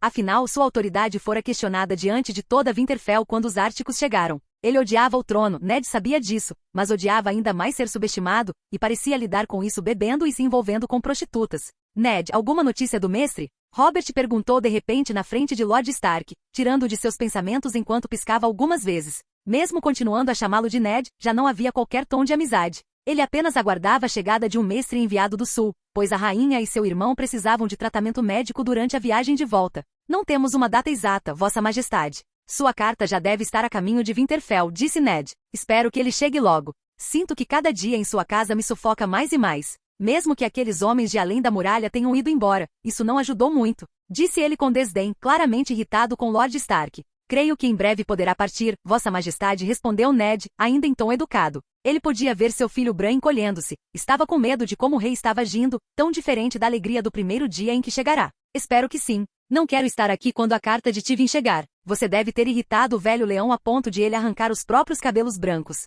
E eu não gostaria de ver a reação dele ao receber a carta dizendo que sua filha teve o rosto cortado e seu filho aleijado pela espada. Robert falou abertamente enquanto todos no salão se encolhiam. Vamos lidar com ele, disse Ned por fim, sem ter nada melhor para responder. Espero que sim. Você sabe como aquele homem busca vingança contra o seu nome, disse Robert com o mesmo desdém. Jon pode lidar com ele. Todos se voltaram para Bran, que havia sussurrado alto demais. TSC. Você acha que ele consegue lidar com os 7 reinos? Aquilo pareceu inflamar o orgulho de Robert mais uma vez. Eles podem ser poderosos no mar, mas os 7 reinos unidos podem lidar com eles, disse ele, como se estivesse convencido disso. Bran, guarde esses pensamentos para si, disse Lord Stark por fim. Ele não acreditava nas palavras de Robert. Jon havia provado ser tão poderoso que enfrentou os Dothraki em suas próprias terras com um número muito pequeno de homens. Eles podiam não ser um exército organizado como os dos 7 reinos, mas eram cavaleiros experientes que haviam passado a vida inteira cavalgando e lutando em terrenos que conheciam bem. Se aquilo não era prova da eficácia do exército ártico, com nada mais do que 5.000 gigantes, ele não sabia o que mais seria. Ned viu seu filho Bran encolher-se com seu próprio comentário, enquanto Robb tocava a cabeça para acalmar o irmão e lançava um olhar de soslaio para o pai. Ned não disse mais nada, e todos comeram em silêncio depois disso. O rei não quis comentar mais nada, mas parecia pensativo enquanto comia a carne com as mãos e bebia o vinho. Ned também não olhou para ele novamente. Havia algo que ele ouvira Robert dizer. O rei queria envolver os 7 reinos, mas Ned já havia deixado sua posição clara. Entrar nessa guerra contra Jon não seria viável para o norte. A insatisfação com o Trono de Ferro só aumentou ao longo do último ano. Com a proibição da compra indireta de alimentos do Ártico, que havia sido uma forma de finalmente escapar dos altos preços do Sul, Ned sabia do descontentamento de seus lordes. Cartas como: qual a vantagem de ter um rei que te chama de irmão no trono? Ou: qual foi a vantagem de nos aliarmos à família Tully? Era verdade que nunca houve redução de preço, privilégio ou mesmo gratidão por lutar nas guerras de Robert. Sempre que uma guerra irrompia, todos precisavam do norte, mas em tempos de paz, o norte era esquecido, a patrulha da noite era esquecida. Nunca houve benefício algum, nunca representantes do norte como conselheiros do rei, nem mesmo na corte. Como o norte poderia se contentar com isso? Todos começavam a se inclinar para o Ártico. Mesmo com toda a confusão que surgiu ao longo dos anos, os mal-entendidos envolvendo Jon, o povo do norte ainda o via como um herói desde a infância. Abençoado pelos deuses antigos e na idade adulta com mais conquistas do que qualquer outro homem vivo no mundo. E ele tinha apenas 18 anos. O norte se aliaria ao Ártico e não se uniria aos 7 reinos quando a guerra começasse. Eles permaneceriam neutros ou lutariam ao lado de Jon. Era isso que Lord Stark queria. Lord Stark sentiu o olhar penetrante de alguém e viu o inverno a seus pés, enquanto a filhote de lobo abanava o rabo, claramente faminta. Os outros lobos permaneciam em silêncio aos pés de seus mestres, pois seus filhos já os haviam alimentado, e eles cresciam rapidamente, atingindo o tamanho de um cão de porte médio em apenas algumas luas. Winter, no entanto, precisava comer muito, pois queria alcançar os outros lobos. Ned, de alguma forma, entendia que ela não queria ser a mais fraca da matilha. Ele se perguntou se também usaria aquelas habilidades de Varg, mas o pensamento o fez estremecer. Ele não desejava isso. Mesmo assim, sentia que sonhos futuros poderiam ser inevitáveis. Em todo caso, ele rapidamente deu a ela algumas salsichas que tirou do seu prato e deixou o lobo comer em paz. Olhou para o outro lado do salão e viu Catelyn olhando para ele de cima das mesas, com Sansa ao seu lado e o peixe negro comendo em silêncio. Depois que Arya saiu, Sansa começou a sair do quarto para comer com a mãe, visivelmente ainda chateada com o noivado rompido com o príncipe. Talvez ela nunca o perdoasse, ou talvez só o perdoasse depois de descobrir que seu príncipe era fruto de um incesto. Contar isso a Robert poderia facilmente resolver alguns de seus problemas, mas também criaria muitos outros. Primeiro, o rei jamais acreditaria nele, tornando seu relacionamento já frágil ainda mais vulnerável. Ou, se por algum milagre Robert acreditasse, enlouqueceria, e as consequências seriam incalculáveis, desde a morte de crianças inocentes até a morte do próprio rei em Winterfell, em um fogo cruzado entre os homens Lannister e Baratheon, já que estes últimos tinham menos homens. Lord Stark ajudaria Robert, mas sua proteção se limitaria a Winterfell e ao norte. Ned estava um pouco dividido, e o que Arya havia sugerido era que não adiantava falar ali sem provas concretas. Não havia outros filhos de Robert para confirmar, e era possível que Santanis já soubesse disso e estivesse fingindo, já que havia fugido de Porto Real após a morte de Jon Arryn. Havia tanta coisa confusa, e Arya queria que seu pai permanecesse no norte, pois uma guerra logo irromperia em Westeros. Os Tyrell estavam agindo de forma estranha, desejavam a amizade dos Árticos como se esperassem ser inimigos no futuro, mas ao mesmo tempo tentassem evitar a hostilidade, mantendo espaço para negociações. Independentemente do que acontecesse no sul, o norte deveria permanecer neutro, e nenhum Stark deveria estar no sul. Ned voltou-se para Catelyn, que continuava a encará-lo o tempo todo. Ela parecia querer falar com ele. Ele esperava que não fosse mais um problema. Sua atenção se voltou para Cassandra, que estava em um canto do salão pedindo aos criados que atendessem alguns nobres que precisavam de atenção naquela noite. Seus olhares se cruzaram, e Lord Stark soube que ela viria aos seus aposentos, como vinha fazendo todas as noites. Ele tinha certeza de que Catelyn sabia disso, e Sansa também, a julgar pelos olhares que ela lançou a ele e a Cassandra. No fim, comeram em silêncio, trocando apenas olhares. Seus filhos ainda estavam tristes com a partida de Arya, e ele podia ver isso nos olhos dos 3 meninos ao seu lado. Arya faria muita falta na família, mas, ao mesmo tempo, ela tinha suas próprias batalhas para travar, e Ned disse a si mesmo que deveria aceitar isso, mesmo que o coração de seu pai discordasse. Por fim, todos começaram a sair do salão enquanto Ned retornava aos seus aposentos. Ele ainda precisava responder a Lord Manderly sobre o carregamento dos Tyrell, algo que não havia feito durante todo o dia. Ele entrou em seu aposento com Winter quase dormindo devido ao horário tardio, mas ainda o seguindo o tempo todo, enquanto apenas a luz da lâmpada com um cristal branco iluminava o cômodo. Algo que Jon lhe dera secretamente além do lobo. Ver o cristal brilhar dentro do vidro quando a lâmpada era acesa era mágico. Ned mal podia acreditar que aquilo era a criação de Jon, de acordo com a carta que ele lhe enviará. Dizia que o fenômeno que acontecia todas as noites no norte, além da muralha, algo sobre o qual Ned ouvirá falar muito desde que a muralha começara a ser construída. Um ano atrás, era devido a dezenas de milhares de cristais que Jon criará usando árvores. Para recarregar, bastava colocá-la sob a luz do sol, mesmo em dias nublados, e ela ganharia energia suficiente para produzir a mesma luz durante a noite, quando ativada. A luz era muito potente, melhor do que qualquer lamparina a óleo que pudessem usar no sul. Além disso, toda a manutenção se resumia a remover o cristal e limpá-lo caso houvesse sujeira, embora fosse difícil sujá-lo devido ao vidro protetor ao redor. Em todo caso, ele abriu um pergaminho e começou a escrever para Lord Manderly, informando que os Tyrell já haviam deixado o norte e estavam retornando à campina após uma breve discussão sobre os carregamentos que Lord Stark havia comprado. Ele sacaria o máximo possível, já que os preços eram uma cortesia da família Tyrell, e o Norte bem que poderia precisar disso agora que o inverno se aproximava.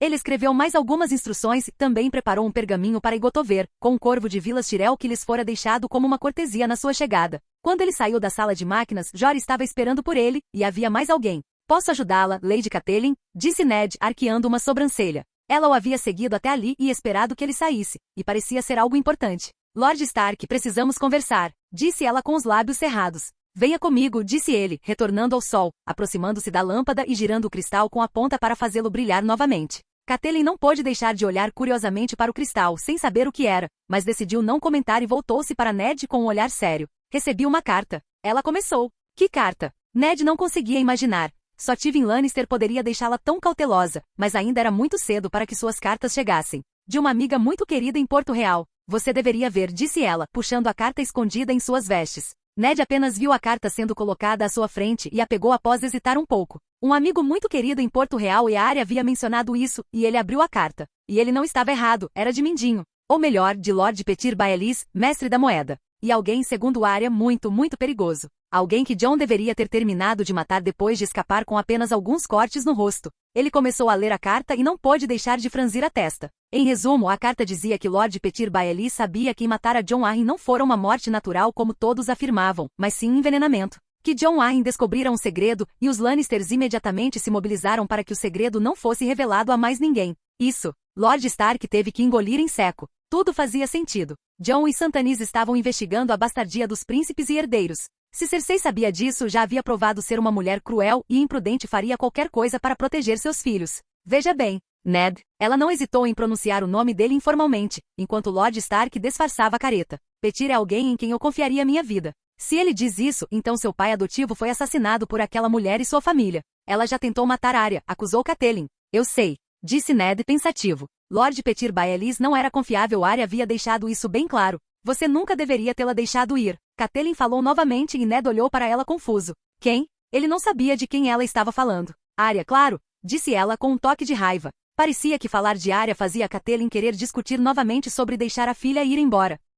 Mesmo que Arya parecesse odiá-la o tempo todo, e Catelyn não ajudava em nada cada vez que abria a boca. Arya está segura, mais segura do que nós, disse Ned. Seu filho está seguro? Murmurou ela com certo desgosto, parecendo se esforçar para não chamar Jon de bastardo. Ouvi rumores de que vão declarar guerra. Como você pôde deixar isso acontecer, Ned? Ela está com Jon. Ele enfatizou isso, para o desagrado de Catelyn. Mas meu irmão Benjen também estará lá, se isso a fizer se sentir mais segura. Eu estaria lá se pudesse, mas preciso proteger a casa Stark enquanto a paz dos 7 reinos está prestes a se estilhaçar como vidro, disse Ned com raiva. Catelyn ficou em silêncio por um momento antes de continuar, voltando sua atenção para a carta. O que você pretende fazer então com isso? Petyr diz que seria bom para você aceitar o cargo de rei e buscar justiça para Jon Arryn.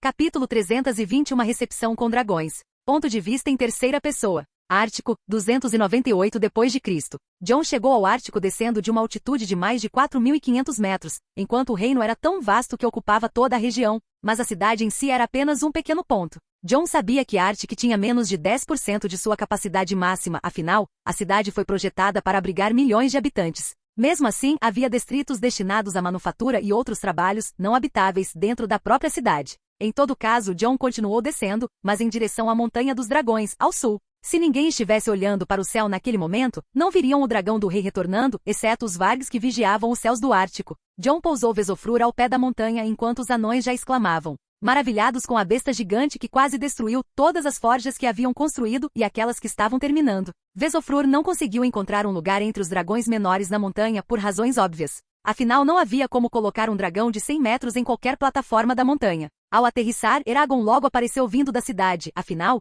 ele podia sentir Jon entrando no espaço ao norte da muralha e saindo do castelo onde estava. Jon acomodou Vesofrur em seu ninho improvisado. Esperou que Vesofrur se sentisse confortável antes de começar a descer a escada de corda, pegando algumas coisas de sua cela. A cela te incomoda muito? Perguntou Jon ao cair no chão, enquanto a enorme cabeça com um único olho verde o encarava antes de bufar, confirmando sua suspeita. Tudo bem, vou deixar de lado por um dia, mas amanhã precisaremos usá-lo novamente. Quero que você faça algo comigo. Jon falou em alto valeriano. O dragão apenas o encarou e dilatou ligeiramente a pupila, como se respondesse com algo do tipo tanto faz. Agora vire-se, preciso tirar as correias da cela. Ele pediu enquanto Vesofrur se mexia e se virava no chão, mas não deixou de emitir um som. Muito bem, já pedi para trazerem comida para você, disse ele, enquanto pegava outro animal nas montanhas dos dragões. Um grupo de pessoas ficava ali para cuidar da alimentação dos dragões. Jon tinha um pássaro comum para avisá-los quando ele precisasse de algo. A chegada do rei foi facilmente percebida por eles com o dragão gigante descendo dos céus, e logo avistaram o pássaro indicando que deveriam trazer comida para Vesofrur. E no movimento rápido começaram a reunir, como de costume, uma grande quantidade de comida para o dragão. Entretanto, os dragões já emitiam sons nas plataformas da montanha e começaram a saltar delas, avançando para baixo com as asas abertas ao verem Jon chegar. Jon estava lá, começando a trabalhar na cela de Vesofrur, já prevendo que em breve seria cercado por dragões menores. Vesofrur detestava esse tipo de abordagem e começou a afastar os dragões menores sempre que isso acontecia, muitas vezes violentamente. Jon conhecia a antiga reputação do canibal, que devorava dragões menores em Pedra do Dragão. Obviamente, ele precisava tomar medidas contra o dragão, deixando claro que não comeria nenhum dos dragões ali. Jon precisava ser ameaçador o suficiente para que o dragão começasse a ceder à sua vontade. Vesofrur nunca foi um dragão amigável. Ele era hostil, excessivamente violento e malicioso. Jon frequentemente precisava entrar em sua mente para conter essa natureza. Ele jamais teria conseguido domar esse dragão se não o tivesse ferido, como ele e Eragon fizeram certa vez. Ele sempre foi um dragão a ser conquistado pela força. Não era de se admirar que ele fosse considerado o dragão mais selvagem entre os dragões, e ninguém jamais conseguirá domá-lo. De qualquer forma, Jon começou a remover as fivelas que prendiam a cela com uma correia, com o dragão deitado em um ângulo que permitia a Jon alcançar a fileira de mais de 100 correias que formavam a cela. E ele era o único que podia fazer isso com Vesofrur. O dragão não aceitava ninguém além das crianças, Dany e Rhaenys, e mesmo assim, apenas com Jon presente. Montá-lo estava fora de cogitação. Jon já estava desapertando a fivela da 10ª correia quando os primeiros dragões pousaram perto dele, filhotes buscando sua atenção. Eles vieram com pequenos rosnados e gritos. A cabeça de Vesofrur imediatamente se voltou para eles com um olhar furioso e um rosnado. Ele não gostava que pequenos dragões o incomodassem, e odiava ainda mais quando eles se aproximavam de sua barriga exposta daquela maneira. Acalmem-se. E vocês, fiquem longe. Eu darei atenção a vocês quando terminar aqui. Jon rugiu em alto valeriano para os dragões que tentavam se aproximar dele. Aparentemente isso funcionou com aqueles jovens tolos, usando seus poderes para impor sua vontade em suas mentes, enquanto mais de 17 jovens dragões já estavam lá, tentando se aproximar. Jon continuou a remover todas as fivelas, ignorando alguns protestos que alguns deles ainda faziam. Eragon finalmente chegou do céu rugindo enquanto Jon estava na 40ª fivela continuando a removê-las. Jon simplesmente enviou uma ordem para Eragon através da ligação, sendo mais forte que todas as outras. O dragão pareceu ouvi-lo, pousando a uma certa distância antes de se aproximar com seu enorme corpo branco salpicado de pequenos pontos verdes. Ele colocou a cabeça entre os dragões menores e começou a afastá-los com alguns rosnados, fazendo o que Jon não conseguia fazer, enquanto Jon agora podia se concentrar exclusivamente em remover a cela de Vesofrur. Foram necessários cerca de 30 minutos para remover uma cela com mais de 10 metros de comprimento. Jon havia domado Vesofrur pouco mais de uma semana antes, mas imediatamente começou a trabalhar em sua cela, junto com outros artesãos do reino, depois que o próprio Jon desenhou o projeto. Assim que desapertou a última fivela daquela correia, Vesofrur mudou de posição rapidamente, impulsionando o corpo para trás com um movimento brusco, enquanto a cela começava a deslizar para o outro lado. Jon observou-a ser arrastada pela barriga e mover-se em direção às costas antes de cair para o outro lado. Vesofrur pareceu satisfeito com isso, pois começou a se levantar novamente. Não se esqueça que estou aqui embaixo de você. Jon não deixou de reclamar, vendo-o colocar o braço alado para se levantar. Mas ele esperou que Jon saísse completamente de cima de sua barriga antes de erguer o próprio corpo. Jon continuou caminhando enquanto o dragão gigante se ajeitava e logo estava cercado por Eragon e os filhotes de dragão. Você parece zangado, meu amigo. Está chateado porque eu não o levei para o sul? Perguntou Jon enquanto se aproximava do dragão, que de fato parecia irritado com o pai. Ele apenas soltou um rosnado enquanto os dragões menores se aproximavam de Jon. Um de cada vez, vocês são grandes demais para se amontoarem em cima de mim. Querem me matar? John zombou, vendo mais de uma dúzia de cabeças reptilianas emitindo sons de dragão enquanto se aproximavam, exigindo sua atenção e toque. Os homens com a comida que John havia pedido se aproximaram com carroças carregadas com inúmeras carcaças de bois e outros animais. Eles pareceram hesitantes enquanto Vesofrur os observava com seu único olho faminto. Pareciam buscar a orientação de John ao verem o dragão se afastar, enquanto o rei estava cercado por dragões de quase 6 ou 8 metros de comprimento, e Eragon tinha cerca de 32 metros. É melhor deixar a comida onde você está e sair daí o mais rápido possível. Eu seguro Vesofrur para que ele não devore as carroças junto com a comida. Faça isso depressa, disse John, elevando a voz com magia. Os Árticos entenderam a ordem do rei e começaram a descarregar as carroças com as carcaças. Não demorou muito para que o local se enchesse delas no chão, e os homens não precisaram de mais instruções para começarem a ir embora. Vesofrur foi libertado do controle de John através do vínculo, e o enorme dragão caiu do ninho depois de jogar sua cela para o lado com os dentes, já que ela estava ocupando espaço no ninho. Se você danificar essa cela, juro que vou te obrigar a consertá-la. John rosnou, observando Vesofrur tratar sua cela como se fosse uma praga. O dragão parecia querer que ele voasse com ele, mas não gostava da cela, algo que John não entendia. E cavalgar diretamente sobre o dragão era horrível e desconfortável por horas a fio. Sua pele era dura. E mesmo com o corpo endurecido e resistente que John havia desenvolvido ao longo dos anos graças às suas poções, ainda era terrível para ele. Em todo caso, Vesofrur começou a se banquetear com as carcaças. Sua boca não fazia jus a nada, enquanto seus dentes eram maiores que as próprias carcaças. John então deu atenção aos pequenos dragões, pedindo-lhes que se acalmassem, caso contrário, corria o risco de ser esmagado mais uma vez. De qualquer forma, John passou algum tempo com os dragões. Ele também vinha lhes dando atenção, enquanto seus filhos ainda não haviam sido escolhidos por eles. A boa notícia era que havia muitas fêmeas entre eles. Ele poderia iniciar uma produção de novos dragões. Era por isso que tantas plataformas haviam sido construídas na montanha de 1000 metros de altura. Os dragões estavam criando cavernas e John, junto com alguns anões, monitorava a situação para garantir que não danificassem a montanha e causassem deslizamentos de terra. Era uma tarefa um tanto trabalhosa, mas assim como Vesofrur, que cavara túneis em um vulcão adormecido para encontrar calor, eles faziam o mesmo para construir seus ninhos. John havia estudado muito bem como Pedra do Dragão funcionava e como os Targaryen cuidavam de seus dragões. As plataformas seriam uma ótima maneira de chegar onde cada dragão vivia, embora a caminhada até o topo fosse longa. Mas aquilo não era algo destinado a cavaleiros de dragão. Em vez disso, as plataformas serviriam para que novos cavaleiros, seus filhos e descendentes, pudessem alcançar os dragões e seus ninhos dentro das cavernas que eles criariam. John se afastou dos dragões assim que percebeu alguém o observando à distância, sozinho com um cavalo. Já desejando falar com aquela pessoa, John olhou para um dos dragões, uma fêmea com o corpo vermelho e algumas escamas pretas.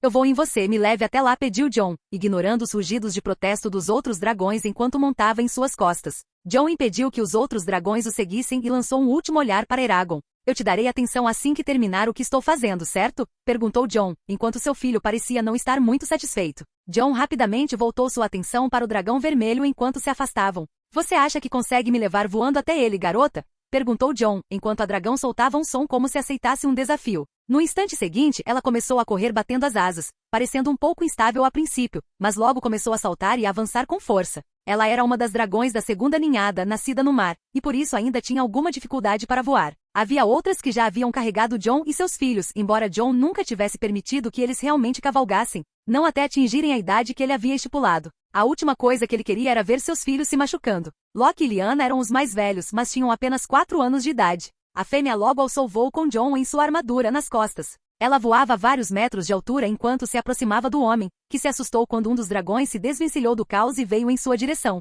Ele apenas suspirou de alívio ao ver o homem montado em suas costas. Esperou o dragão pousar, um tanto desajeitado, enquanto John ria em suas costas. Você se saiu muito bem, garota. Meus filhos te chamam de Moranguinho, se não me engano. Eu acho que deveria adotar esse nome, disse John, alegremente. Por mais absurdo que parecesse, muitos de seus filhos adoravam morangos e brincavam entre si dando nomes inventados aos dragões sem nome, geralmente infantis e inocentes, inspirados em coisas que encontravam em seu dia a dia. Ele se lembrava muito bem de que esse dragão havia sido repetidamente chamado de morango por Lyanna, que ajudava seus irmãos a escolherem seus próprios dragões. John não escolhia nomes para dragões sem cavaleiros, pois geralmente pensava no dragão com quem queria se comunicar através de suas habilidades com o sangue dos primeiros nomes, e eles obedeciam a tudo que ele dizia. Ele sempre preferia deixar para os cavaleiros de dragão a escolha do nome, pois isso fortaleceria o vínculo. Então, praticamente todos os dragões mais jovens tinham nomes bobos, Moranguinho era um deles. Mas também havia um que Bran gostava de chamar de pudim de torta, e o coitado parecia rosnar toda vez que alguém o chamava assim.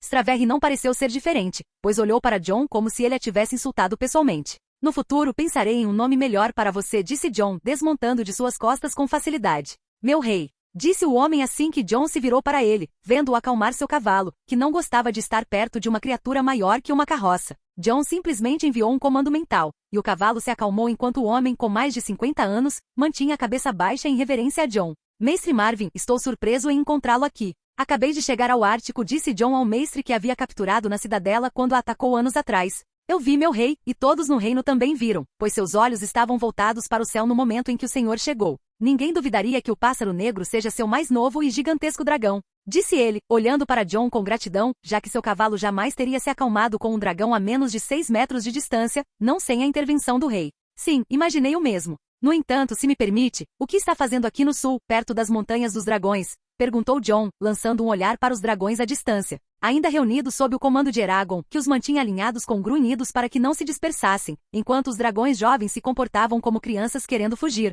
reclamando com Eragon. Enquanto isso, Vesofrur continuava a se banquetear com uma comida melhor do que a que tivera nos últimos dias. Vim estudar seus dragões, meu rei, disse Marvin, olhando para Jon e esperando por uma careta. Jon pareceu pensativo e apenas assentiu com a cabeça. Aemon me contou sobre seu interesse em dragões. Você gostaria de escrever um livro sobre eles? Perguntou Jon. Ele não se ofenderia com alguém buscando conhecimento sobre dragões. O Ártico era aberto a novas ideias, novas classificações das coisas. Seria perfeitamente aceitável que alguém trouxesse novas ideias e sugestões sobre como lidar com muitos assuntos. Afinal, a ideia não era criar uma nação totalmente alfabetizada? Não era como se Marvin fosse matar um dragão e abri-lo para estudar seu corpo. Não havia problema algum se o homem à sua frente estivesse curioso sobre dragões, e Jon teve que admitir que precisava lidar com isso. Havia dragões no reino, mas ele nunca conseguia classificá-los de fato. Tinham cores diferentes, alguns com formatos de dentes diferentes, asas diferentes, pescoços diferentes. Alguns eram mais gordos, outros mais magros. Mesmo jovens, já era possível notar as diferenças entre eles.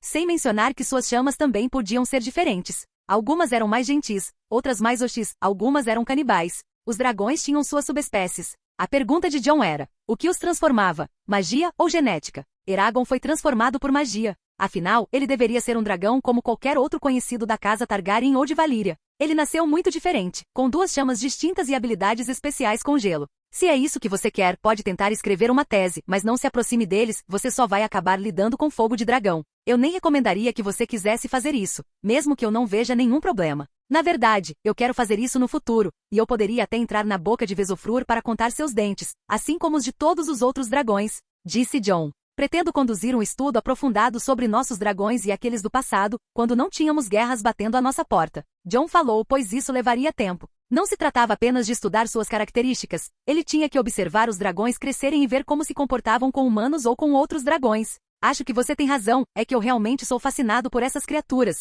Elas representam a magia deste mundo, disse o homem com certa emoção. Sei do seu interesse em assuntos arcanos, mas talvez seja melhor você perguntar a Serafine, sugeriu Jon. Sim, meu rei. Mas ainda não consigo deixar de admirar a beleza dos dragões, disse Mestre Marvin, olhando para Moranguinho. Em todo caso, se quiser estudá-los ou mesmo apenas observá-los, não o impedirei, Mestre Marvin, apenas não machuque os dragões. Foi tudo que Jon conseguiu dizer. Obrigado, meu rei. Marvin voltou sua atenção para Jon com gratidão antes que Jon continuasse. Há algo que eu queria falar com você. Algumas coisas aconteceram no sul. Talvez precisemos agitar Westeros mais cedo do que o esperado. Você já organizou todas as provas? Jon voltou ao assunto que queria discutir. Meu rei, aconteceu alguma coisa? Perguntou Marvin surpreso. Os Lannisters, os filhos de Tywin, não tiveram um encontro nada fácil com Arya e os outros. Podemos esperar algumas repercussões, ainda mais agora que estou planejando outras coisas, disse Jon. Entendo, meu rei. Todas as provas estão prontas. Isso causará um caos tão grande em Westeros que as consequências serão inimagináveis, disse Mestre Marvin com certa cautela.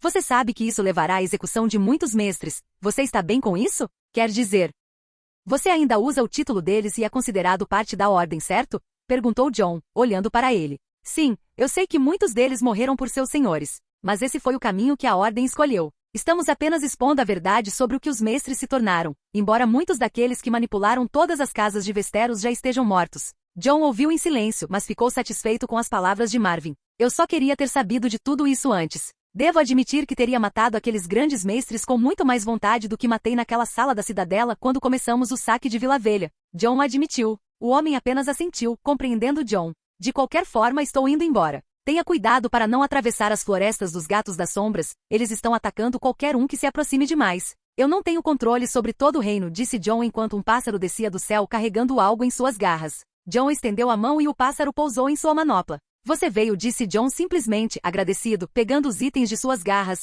nada mais que um pincel, tinta e vários pergaminhos em branco. Jon pegou um deles e começou a escrever, usando a própria Moranguinho como escrivaninha. A dragão não pareceu se importar em ser usada como mesa até que Jon terminasse. Estou avisando que voltei para casa, caso Eragon ainda não tenha demonstrado isso voando para longe do castelo. Pretendo fazer algumas coisas antes de vê-los. Estarei no jantar. Digam a Ygritte que Lyanna está escondida na lareira do quarto de Dany. Ela também pegou o dragão de madeira de Aegon. Digam a ela para devolvê-lo. Amo todos vocês. Jon já havia dado uma olhada em como sua família estava quando atravessou a muralha com os olhos. Ele queria vê-los, mas tinha outros planos a fazer primeiro. Até logo, mestre Marvin, disse Jon, montando novamente no dragão enquanto a ave voava sozinha em direção à cidade, para entregar a mensagem de Jon à família real. Claro, meu rei. Prepararei tudo o que você precisar nos próximos dias, disse Marvin. Ótimo. Jon não sabia se realmente precisava daquilo, mas era bom ter a mão. Dito isso, ele pediu a Moranguinho que voasse mais uma vez até seus irmãos, e ela começou a correr novamente, abrindo as asas e voando em direção a Eragon,